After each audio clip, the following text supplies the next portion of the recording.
Welcome, everyone, and thank you for tuning in to hear my trading and market updates. This is Uncle Frank, and I'm not a financial advisor, nor is any of the content to be construed as financial advice. This channel is for entertainment purposes only. Please remember to hit the like button if you enjoyed the presentation, and be sure to subscribe to the channel so you're alerted when I have new information to share. So now let's get into the latest updates.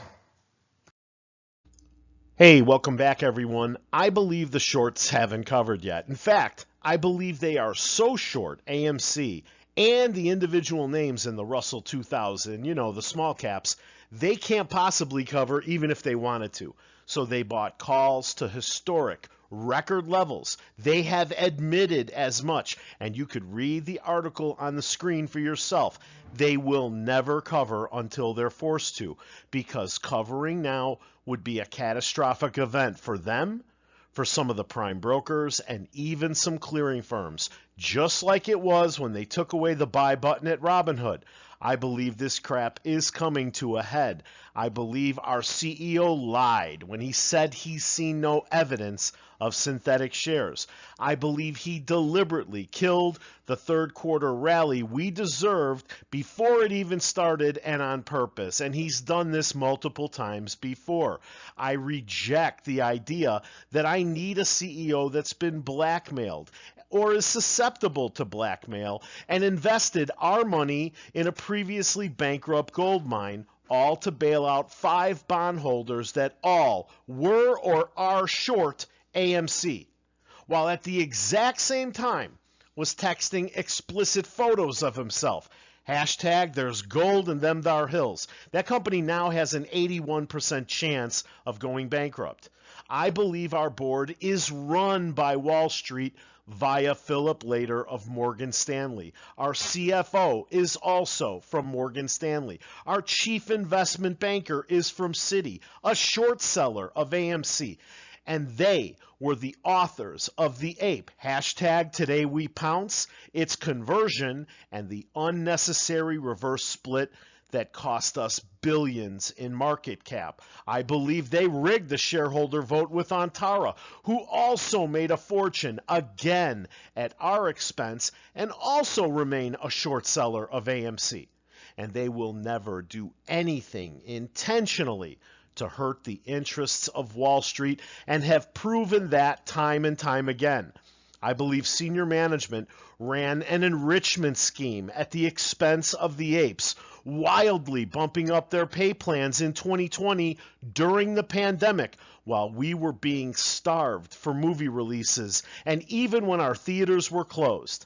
I can say this because Adam Aron, his entire senior management team, and the entire board of directors haven't purchased a single share of AMC in over 5 years, but sold over $1 billion worth to us over that same time window. As far as I'm concerned, Adam Aron is worse than the predatory short hedge funds or the regulators that ignore their illicit activities, because Adam has a fiduciary duty to protect our interests above all others, and has failed to do so on dozens of occasions. But I have some good news too. I believe the pandemic and the apes forced AMC to modify its business model, and remains the largest business of its kind on the planet, but currently can be bought for only 69 cents per share on a pre-split basis, making it severely undervalued in my opinion, not investment advice or advisor.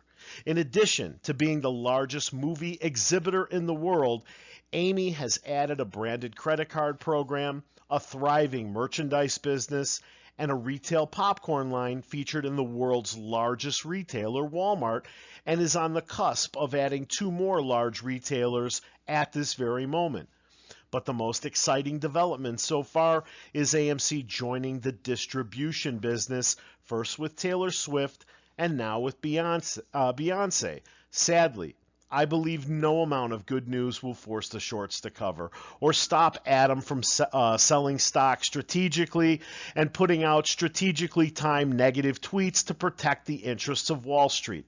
The only thing that will rescue us from this trade is a black or white swan, a surprise event that will adversely impact the leverage chain of the hedgies, turning the prime banks and brokers against their best clients, the very same hedge funds, much like we saw with Archegos, Credit Suisse, and now UBS.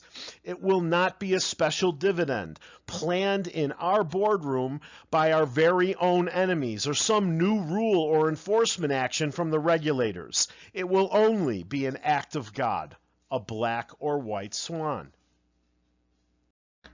And for you remaining Adam Aron fanboys and yes voters, I just have this to say. I never once said the man doesn't want the company to perform well. Every CEO does. What I've said countless times is he has no interest in this stock spiking upward suddenly and never has. He has deliberately killed more rallies than I care to remember. He knows if this stock in particular gets out of pocket, it can morph quickly into a violent short covering event. And if that happens, he knows better than most of us that he will lose some unknown percentage of apes. It's just the way it is. Some people will sell and will never support the company or the stock again. Our board and chief investment banker have different motivations. They have absolutely no interest in losing billions of dollars for the companies they work for outside of AMC. There is no upside for them in that. I am a shareholder activist, just like Ryan Cohen or Carl Icahn, only much smaller.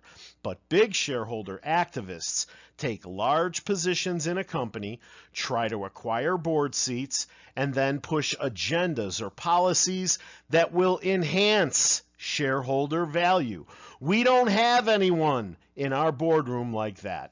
I promise you, these people just march to Wall Street and senior management's drumbeat and keep collecting fat checks and bonuses. But if a swan comes along, that won't matter. But I want you to listen carefully to Adam's tweet before the shareholder vote. We unanimously recommend that you vote yes, AMC. They are in the best interest of AMC and our shareholders. Guys, I don't have to point out to you, we're down 90% year over year, people. It is not the interest of shareholders these people care about. In addition to being a shareholder activist, meaning an investor that may love the company and love the stock, but doesn't agree with all of senior management's policy decisions because they don't enhance shareholder value, I'm also a position trader. That's just a guy that builds a position in a company and or cryptocurrency based on some future event, like a new product, a takeover, record earnings, or a potential short squeeze. It's important to me that you understand I'm not trying to pick a date or price on AMC. I use both fundamental and technical analysis in my trading, but I also use what I call time windows. This is a target area on the calendar where if certain events converge and something unexpected happens, we may see some action. Now, this week certainly qualifies for that. Okay, the whole week, and especially the 29th, 30th, and the 1st. Why do I say that? On the 29th, Wednesday, we're going to get GDP. On the 30th, initial jobless claims, personal income and spending. But most important, the PCE and core index data group. Okay, that whole thing. And then Beyonce drops.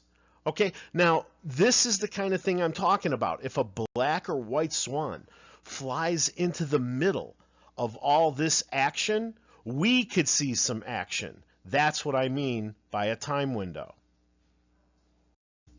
Now, guys, I meant it when I said it before, and I'm going to say it again. As bad as our stock price looks, our company is firing on all cylinders now. And we look way better than our enemies do, in my opinion. This isn't hopium or FUD or hype, only facts. I'm not trying to convince you of anything. We are not the ones leveraged 40 to 1. They are. They are receiving more and more pressure about their leveraged positions from the government, foreign governments, and now even from the Fed. Regulators, while I don't think they'll do shit for us, are starting to crack down on them. The fact remains they are deeply short. Short flows increased for a record 14 weeks. Another fact is they are so short, the single names, they can't possibly cover. So they bought so many calls, they set another record. The biggest reason I think I'm right is why haven't they covered yet? Think about it. If they're so smart, why are they still dropping like flies, like Jim Chanos? If I were short, I would cover here. How much lower do you think it's going to go? We're under 70 cents per share on a pre-split basis. And don't tell me they're waiting for bankruptcy because we have over $750 million in checking right now. I can tell you why. Because they can't. Now, guys, this is from today. The hedgies are going to hate this data because they're short the small caps over their eyeballs, and they've been waiting for a correction that hasn't come yet. From the Wall Street Journal today, investors are hungry for risk and holding record cash sums. From the article, stocks and bonds have surged in November. They always do in November. November is one of the most bullish months. With record investor balances in money market funds, some analysts are optimistic they have more room to run. Everything from technology stocks to junk-rated company debt has been rising after an encouraging inflation report reinforced bets that the Fed Reserve can achieve a soft landing by cooling the economy without pushing it into a deep recession. Do you see why I'm excited about that PCE group data coming out on Thursday? Now, consider this for a moment, guys. What if we get a peace dividend right in the middle of our time window for this week? A white swan. Give peace a chance? It could happen. From the Business Insider, Russia offered to end its invasion of Ukraine if it dumped plans to join NATO, but Kiev feared a double cross, says negotiator. And from Gaza and MarketWatch, Hamas releases third group of hostages in Gaza as part of truce deal. From Business Insider, the first U.S. hostages in Gaza could be released by Hamas soon, White House says. But check out this one from AP News. Jordan's top diplomat wants to align Europeans behind a call for a permanent ceasefire in Gaza. How would the market react if we get a peace dividend this week? Think about it. Now, for you Black Swan fans, I remembered we have a drooling idiot in the White House that can't finish a sentence but can run the world's most dangerous military. From Financial World today, U.S. destroyer enters Chinese territorial waters. Beijing immediately responded.